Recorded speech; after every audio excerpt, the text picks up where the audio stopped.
സംസ്ഥാനത്ത് വീണ്ടും സർക്കാർ ഗവർണർ പോരിന് കളമൊരുക്കി. രാജ്ഭവനിൽ പരിസ്ഥിതി ദിനാചരണത്തിലെ ഭാരതാംബയുടെ ചിത്രം. ഭാരതാംബയുടെ ചിത്രത്തിൽ ദീപം തെളിച്ച് പുഷ്പാർച്ചന നടത്തണമെന്ന രാജ്ഭവൻ ആവശ്യം മന്ത്രി പി പ്രസാദ് തള്ളി. ചിത്രം എന്തിനു മാറ്റണമെന്ന് ഗവർണർ രാജേന്ദ്ര അർലേക്കർ ചോദിച്ചപ്പോൾ മന്ത്രി പി പ്രസാദിന്റെ നിലപാടിനെ മുഖ്യമന്ത്രി പിന്തുണച്ചു. പരിസ്ഥിതി ദിനാചരണം കൃഷി വകുപ്പ് സെക്രട്ടേറിയറ്റിൽ നടത്തി. രാജ്ഭവൻ രാഷ്ട്രീയ വേദിയോ എന്നാണ് ന്യൂസ് പ്ലസ് ചോദിക്കുന്നത്. ബി.ജെ.പി വക്താവ് സന്ദീപ് വചസ്പതിയാണ് തത്സമയം ചേരുന്നത്. സ്വാഗതം സന്ദീപ് വചസ്പതി. ഈ രാജ്ഭവനിൽ കൃഷി വകുപ്പ് ഒരു പരിപാടി നടത്തുമ്പോൾ അവിടെ എന്തിനാണ് ഭാരതാംബയുടെ ചിത്രം?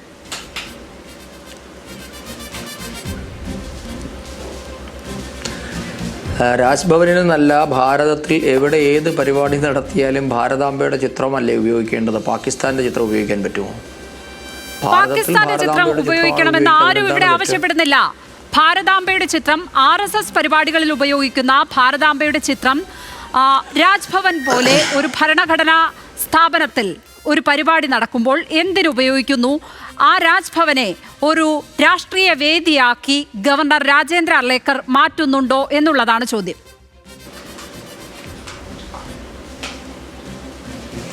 അതായത് ഈ RSSന്റെ പരിപാടിക്ക് ഉപയോഗിക്കുന്ന ഭാരതാംബ എന്ന സങ്കല്പമാണ് തെറ്റ്. നിങ്ങൾ ഭാരതാംബ എന്തിനാണ് RSSകാർക്ക് തീരെഴുതി കൊടുക്കുന്നത്? ഭാരതാംബ എല്ലാവരുടെയും അല്ലേ? ഭാരതാംബയുടെ കയ്യിലിരിക്കുന്ന കൊടി ഏതാണ്? അവിടുത്തെ പരിപാടിയിൽ ഭാരതാംബയുടെ കയ്യിലിരിക്കുന്ന കൊടി ഏതാണ്? അത് രാജ്യത്തിന്റെ ദേശീയ പതാക അല്ല. എന്തായാലും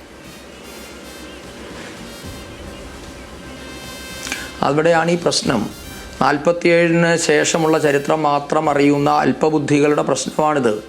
47-ന് ശേഷമാണ് ഇന്ത്യ ഉണ്ടായതെന്നും 47-ന് മുമ്പ് ഇന്ത്യ ഉണ്ടായിട്ടില്ല എന്നുമൊക്കെ അറിയുന്ന അല്പബുദ്ധികളോട് നമ്മൾ എന്ത് പറയാനാണ്? 1947-ന് ശേഷം ഉണ്ടായ രാഷ്ട്രമല്ല ശ്രീമതി ലക്ഷ്മി പത്മ ഭാരതം എന്നുള്ളത്.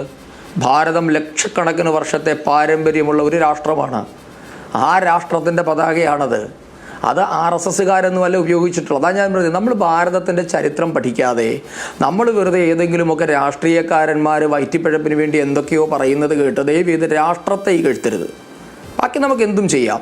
ഈ രാഷ്ട്രത്തിൻ്റെ ചരിത്രം 1947 അല്ലെങ്കിൽ 1931 സ്വാതന്ത്ര്യം കിട്ടിയതിന് ശേഷം ഉണ്ടാക്കിയ പതാക കമ്മിറ്റി തീരുമാനിച്ച പതാകയോടുകൂടിയൊന്നുമല്ല ഭാരതം ഉണ്ടായിട്ടുള്ളത്. ഭാരതത്തിന് ഞാൻ പറഞ്ഞില്ലേ, ലക്ഷക്കണക്കിന് വർഷത്തെ ഒരു ചരിത്രമുണ്ട്. ആ ചരിത്രത്തിൻ്റെ ഭാഗമാണ് ഭാരതത്തിൻ്റെ ഭഗവധ്വജം എന്നുള്ളത്.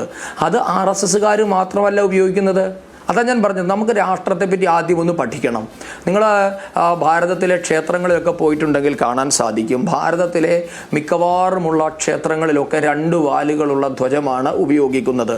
അതിന് പല കളറുകളുള്ള ധ്വജമുണ്ട്. കാവി കളറുള്ളതുണ്ട്, പച്ച കളറുണ്ട്, മഞ്ഞ കളറുണ്ട്. പക്ഷേ 2 വാലുകളുള്ള ഒരു ധ്വജം അത് ഏറിയ കൂറും അല്ലെങ്കിൽ ബഹുഭൂരിപക്ഷവും ഉപയോഗിച്ചിട്ടുള്ളത് കാവി കളറിലാണ്. കാരണം കാവി എന്നുള്ളത് RSSകാരൻ കണ്ടുപിടിച്ച RSSകാരൻ്റെ കുടുംബസ്വത്തായ കളറൊന്നുമല്ല.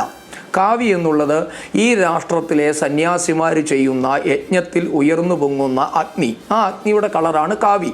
ആ അഗ്നി മത്സരിച്ച് പൊങ്ങുന്ന അഗ്നിയുടെ പ്രതീകമായിട്ടാണ് 2 വാലുകളുള്ള ധ്വജം ഉപയോഗിക്കുന്നത്. ആ ധ്വജം നിങ്ങൾ നോക്കിയാൽ, നിങ്ങളുടെയൊക്കെ വീടുകളിൽ ഇപ്പോൾ ഉണ്ടോ എന്ന് എനിക്കറിയത്തില്ല, പക്ഷേ ഗീതോപദേശത്തിൻ്റെ ചിത്രം പലരും കണ്ടിട്ടുണ്ടാകും. ആ ഗീതോപദേശത്തിൻ്റെ ചിത്രം എടുത്ത് നോക്കിയാൽ, അല്ലെങ്കിൽ ഭഗവത്ഗീത പരിശോധിച്ചാൽ, മഹാഭാരതം പരിശോധിച്ചാൽ അതിൽ പറയുന്നു അർജുനൻ്റെ കൊടിയടയാളം എന്നുള്ളത് കപിധ്വജമാണ്. അതായത് ഹനുമാന്റെ ചിത്രം ആലേഖനം ചെയ്ത 2 വാലുകളോടുകൂടിയ കാവി പതാകയാണ് അർജുനൻ്റെ രഥത്തിലുണ്ടായിരുന്നത്. ശ്രീരാമചന്ദ്രൻ്റെ രഥത്തിലും പാറിക്കളിച്ചിരുന്നത് ഇതേ കാവി പതാകയാണ്. ഈ കാവി പതാകയെ RSS ചേർത്ത് വെച്ചു എന്ന് മാത്രമേ ഇതുള്ളത്. RSSൻ്റേതല്ല. ഇന്ന് ഭാരതത്തിലുള്ള പല ആശ്രമങ്ങളുടെയും മഠങ്ങളുടെയും ഔദ്യോഗികമായ സിംബൽ എന്നുള്ളത് കാവി പതാകയാണ്. അപ്പൊ ഈ കാവി പതാകയും ചുവപ്പ് കണ്ട കാള എന്ന് പറഞ്ഞതുപോലെ നമുക്ക് ഹാലിളകുന്നതിന്റെ കുഴപ്പമാണ്. ഒരിക്കലും ഹാലിളകുന്നതല്ല ഇത്. നമുക്ക് പലതരത്തിലുള്ള മതങ്ങളുണ്ട്, വിശ്വാസങ്ങളുണ്ട്, പല ധാരകളുണ്ട്. ഇത്തരം വിചാരം എന്ത് വേണമെങ്കിലും ആർക്കും വിശ്വസിക്കാൻ കഴിയുന്ന ഏത് മതത്തിൽ വേണമെങ്കിലും വിശ്വസിക്കാനൊക്കെ സ്വാതന്ത്ര്യമുള്ള ഒരു നാടാണ്. പലതരത്തിലുള്ള ഇത്തരം ചിഹ്നങ്ങൾ ഉപയോഗിക്കാറുണ്ട്. ദൈവങ്ങളായിട്ട് ആളുകൾ കണ്ട് ആരാധിക്കാറുണ്ട്. ഭാരതാംബയ്ക്ക് തന്നെ ക്ഷേത്രമൊക്കെ ഉള്ള നാടാണ് നമ്മുടെ രാജ്യത്ത്. അപ്പോഴും ഇവിടെ ഭരണഘടനാപരമായ ഒരു സ്ഥാപനത്തിൽ അത്തരത്തിലുള്ള ഒരു സർക്കാർ സർക്കാരിന്റെ ഔദ്യോഗിക പരിപാടിയിൽ ഇങ്ങനെ വേണം എന്ന് ഒരു ഗവർണർ വാശി പിടിക്കുന്നത് എന്തിനാണ് എന്നുള്ളതാണ് ചോദ്യം. അവിടെ ഒരു രാഷ്ട്രീയം, RSSന്റെ രാഷ്ട്രീയം ഒളിച്ചു കടത്താനുള്ള ഒരു വേദിയായി അതിനെ മാറ്റുന്നത് എന്തിനാണ് എന്നുള്ളതാണ് ചോദ്യം. അതുകൊണ്ടാണ് സംസ്ഥാന സർക്കാർ അത് ബഹിഷ്കരിക്കേണ്ടി വന്നത് എന്നാണ് ഞാൻ മനസ്സിലാക്കുന്നത്. അതുമായി ബന്ധപ്പെട്ട് അവർ പറയുന്നത്, ഇന്ന് മന്ത്രി തന്നെ പറഞ്ഞിരിക്കുന്നത്, ഞങ്ങളുടെ ചിഹ്നം, ഇപ്പോൾ പാർട്ടി ചിഹ്നം ഏതെങ്കിലും ഒരു വേദിയിൽ ഇത്തരത്തിൽ കൊണ്ടുവന്നാൽ അതാരെങ്കിലും അംഗീകരിക്കുമോ എന്നുള്ളതാണ്. സർക്കാർ പരിപാടിയിൽ പാർട്ടി ചിഹ്നമോ അത്തരത്തിൽ അവർ കാലങ്ങളായി ഉപയോഗിച്ചു വരുന്ന എന്തെങ്കിലും തരം ഐഡന്റിറ്റി അവിടെ കൊണ്ടുവരുന്നതിനെ BJP-ക്കാരാണെങ്കിൽ സമ്മതിക്കുമോ?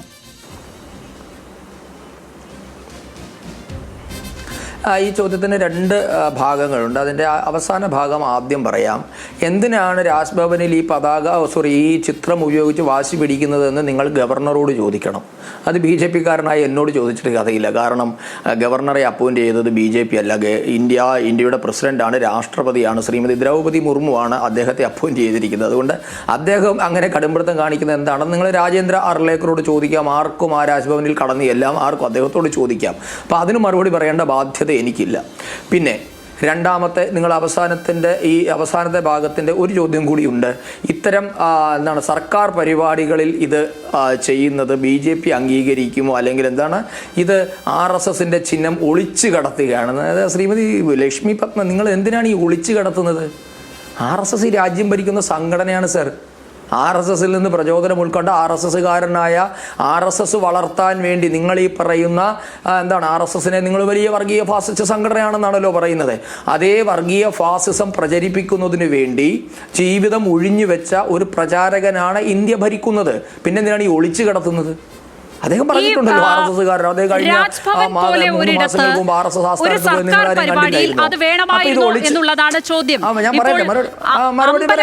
അമ്പലങ്ങളിൽ വിപ്ലവഗാനം ആലപിച്ചപ്പോൾ, ഗണഗീതം ആലപിച്ചപ്പോൾ ഉണ്ടായ വിമർശനങ്ങൾ നമുക്ക് മുന്നിലുണ്ട്. അപ്പോഴാണ് ഒരു ഭരണഘടനാ സ്ഥാപനത്തിൽ ഇത് അതുപോലെയല്ല അല്ല ലക്ഷ്മി, ആ ചോദ്യത്തിന് ഉത്തരം ഞാൻ പറഞ്ഞു തന്നത്. ഇത് രാജ്ഭവനിൽ വേണമോ, അതാ ഞാൻ അതിൻ്റെ ചോദ്യത്തിന് ഉത്തരം ഞാൻ പറഞ്ഞു. രാജ്ഭവനിൽ വേണമോ വേണ്ടോ എന്ന് തീരുമാനിക്കുന്നത് ഗവർണറുടെ ഡിസ്ക്രിപ്ഷനാണ്. ഇത് ഗവർണറുടെ പ്രൊറോഗേറ്റീവാണ്. അത് അദ്ദേഹത്തോട് നിങ്ങൾ ചോദിക്കൂ. രാജ്ഭവനിൽ എന്ത് ചെയ്യണം എന്നുള്ളത് ഗവർണറുടെ മാത്രം പ്രൊറോഗേറ്റീവാണ്. അതിന് ക്യാബിനറ്റിനൊന്നും ചെയ്യാൻ പറ്റില്ല. പുറത്തിറങ്ങി നിന്ന് ഇങ്ങനെ രോധിക്കാനേ പറ്റുകയുള്ളൂ. നമുക്കൊക്കെ അതേ പറ്റൂ. രാജ്ഭവനിൽ എന്ത് നടത്തണമെന്ന് ഗവർണറുടെ പ്രൊറോഗേറ്റീവാണ്. അത് അവിടെ നടക്കട്ടെ. നമ്മുടെ ചോദ്യം, നിങ്ങൾ മറ്റു ചോദ്യങ്ങളിലേക്ക് പോകുന്നതിന് മുൻപ് ഞാൻ പറഞ്ഞു വന്ന കാര്യം, അതായത് ഇത്തരം ഒരു പരിപാടിയിൽ അങ്ങനെ ഒളിച്ചു കടത്തേണ്ട കാര്യമൊന്നും ഇവിടെ ഇല്ല. അതുകൊണ്ടാണ് ഞാൻ പറഞ്ഞത്, മന്ത്രിയായാലും MLA ആയാലും മുഖ്യമന്ത്രിയായാലും വിവരക്കേട് തന്നെയാണ്. രാഷ്ട്രീയത്തിൽ അദ്ദേഹം ജനങ്ങളുടെ വോട്ട് കിട്ടി വിജയിച്ചു, അതുകൊണ്ട് സർവജ്ഞനാകില്ലല്ലോ. ഈ രാഷ്ട്രത്തെ പറ്റി അദ്ദേഹത്തിന് എന്തറിയാം? ആദ്യം ഈ രാജ്യത്തിൻ്റെ ചരിത്രം പഠിക്കുക. അതാ ഞാൻ പറയുന്നത്, RSSന്റെ കൊടിയാണെന്ന് മന്ത്രി പ്രസാദിനോടും മുഖ്യമന്ത്രി പിണറായി വിജയനോടും ആരാണ് പറഞ്ഞു കൊടുത്തതെന്നാണ് ഞങ്ങൾക്കറിയേണ്ടത്. RSS ഉണ്ടായത് എന്നാണെന്ന് ശ്രീമതി ലക്ഷ്മി പത്മയ്ക്ക് അറിയുമോ? RSS ഉണ്ടായത് 1925 മാത്രമാണ്. RSS ഉണ്ടാകുന്നതിന് ലക്ഷക്കണക്കിന് വർഷങ്ങൾക്ക് മുൻപ് ഈ രാഷ്ട്രത്തിന്റെ കൊടിയായിരുന്നു അത് നിങ്ങളാണ് ഉപയോഗിക്കാതെ ഒരു വിരോധവുമില്ല. അത് രാജ്ഭവൻ പോലെ ഒരു ഭരണഘടനാ സ്ഥാപനത്തിൽ വേണമോ? അങ്ങനെ ഗവർണർ ആ രാജ്ഭവനെ ഒരു രാഷ്ട്രീയ വേദിയാക്കി മാറ്റുന്നുണ്ടോ എന്നുള്ളത് മാത്രമാണ് ചോദ്യം. അതിനകത്ത് കൊടിയോട് വിരോധമോ ഭാരതാംബയോടുള്ള വിരോധമോ അല്ല. നമ്മൾ സാധാരണ റിപ്പബ്ലിക് ദിനത്തിനൊക്കെ റാലിയും പരേഡും ഒക്കെ കാണാറുണ്ട്. അതിനകത്തൊരു ഭാരതാംബയുണ്ട്. ആ ഭാരതാംബയുടെ കയ്യിലുള്ളത് ഇന്ത്യയുടെ ദേശീയ പതാകയാണ്. നമ്മളെല്ലാവരും വിശ്വസിക്കുന്നത് ഇന്ത്യയുടെ ദേശീയ പതാകയാണ്, ഇന്ത്യയുടെ അംഗീകരിക്കപ്പെട്ട ഭൂപടത്തെയാണ് നമ്മൾ വിശ്വസിക്കുന്നത്. ഈ ഭാരതാംബയുടെ പുറകിലുള്ള ഭൂപടമൊക്കെ നോക്കിയാൽ അറിയാം, അത് നമ്മളാരും വരച്ചു പഠിച്ചിട്ടുള്ള ഭൂപടമല്ല അതിന് പുറകിലുള്ളത്. അതെ, നമ്മളൊക്കെ ഇപ്പൊ കേരളത്തിൽ വരച്ചു പഠിക്കുന്നത് കാശ്മീരില്ലാത്ത ഭൂപടമാണല്ലോ. അതിന്റെ കുഴപ്പമാണ് ആ ഭൂപടം തിരിച്ചറിയാനുള്ള ബോധം കേരളത്തിലെ രാഷ്ട്രീയക്കാർക്കുണ്ട്. കേരളത്തിലെ രാഷ്ട്രീയക്കാർക്ക് ഉണ്ടായല്ലോ എന്നത് വലിയ സന്തോഷം. അത്രയെങ്കിലുമൊക്കെ തിരിച്ചറിഞ്ഞല്ലോ. അപ്പം ഞാൻ പറഞ്ഞു വന്നത്, എന്തിനിത് ഗവർണർ രാജ്ഭവനിൽ ഉപയോഗിച്ചു എന്നത് ഗവർണറോടാണ് ചോദിക്കേണ്ടത്. അതിന് മറുപടി പറയാനുള്ള ബാധ്യത എനിക്കില്ല. ഞാൻ ഈ വിവാദത്തെപ്പറ്റി മാത്രമാണ് ഇപ്പോൾ പ്രതികരിക്കുന്നത്. ആ കൊടിയുടെ സാങ്ക്ടിറ്റി, അല്ലെങ്കിൽ ആ കൊടിയുടെ പൗരാണികത, ആ കൊടിയുടെ ഓണർഷിപ്പ് ആർക്ക് എന്നതാണ് ചോദ്യമെങ്കിൽ, ആ കൊടിയുടെ ഓണർഷിപ്പ് ഈ രാഷ്ട്രത്തിനാണുള്ളത്. ഈ രാഷ്ട്രത്തെ കോടിക്കണക്കിന് മനുഷ്യർ, ലക്ഷക്കണക്കിന് വർഷമായി നെഞ്ചോട് ചേർത്ത് വെച്ചിട്ടുള്ള മനുഷ്യർക്കാണ് ഓണർഷിപ്പ് ഉള്ളത്. നന്ദി ശ്രീ സന്ദീപ് ബജസ്പതി. താങ്കളുടെ നിലപാട് വളരെ വ്യക്തമാണ്. ന്യൂസ് പ്ലസ് ഇവിടെ പൂർണ്ണമാവുകയാണ്.